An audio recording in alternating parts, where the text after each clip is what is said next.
Well, okay, good morning. Beautiful day, right in the middle of summer. Starting to feel like summer finally. It's not really the middle of the summer, but it's certainly getting right upon us. This is a very, very busy week, so I shouldn't delay.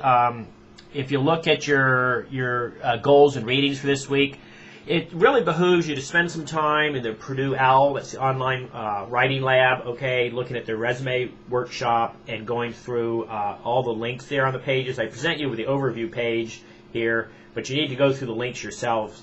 I can't imagine anything more important than learning how to write a resume at this stage of the economy, okay, this stage in your lives, all right? And then the cover letter is equally as important. So please don't just look at the top page on these links, but go through the links themselves, spend some time with this, and then by all means go to the IPFW Career Center link and read sections 2 and 3 about resumes and cover letters. The Career Center at IPFW, of course, is right up to date, right on top of these issues as they're sort of in flux right now.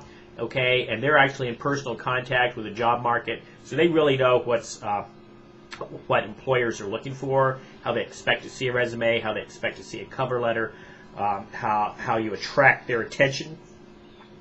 One thing I want to point out that's really, really important is that you think about your audience as you do this, both for the resume and for the cover letter. You never write a resume that's just for everybody. You never write a cover letter that's just for everybody. You have to think of audience, which I know you learned about in W-131 and W-233. And so as you're writing these, you need to visualize very clearly to whom the resume is going, to whom the cover letter is going, okay? So this behooves you to do some research ahead of time on some job prospects, job ideas. You can certainly use Google, type in Pizza Hut, different things like this, and make sure you know something about a company that you want to work for, something about the job field that you're interested in, and that you really target in your mind all your language, the way you organize your resume, the details you include in your cover letter. So they're very, very targeted, very specifically. I know people who write a different cover letter each time they apply, a different resume each time they apply. So it's just very important in this day and age that you really think about your audience and that you target these documents to the audience. Another couple of things is, they have to be totally error-free. You cannot send out a resume, you cannot send out a cover letter with typographical errors in it. And to do this, of course, you have to print out the copy and read it in hard copy and proofread it there. You cannot proofread adequately material on a computer screen. It's just psychologically and physically impossible. You have to do that from hard copies. Absolutely critical. Make sure these look attractive. I gave you a link here in the goals and readings for this week, for this unit, to Microsoft Office templates. There's some there that are okay. There's some there that are really crappy. All right.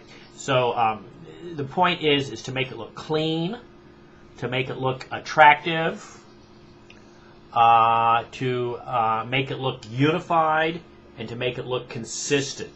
Okay, that's the key.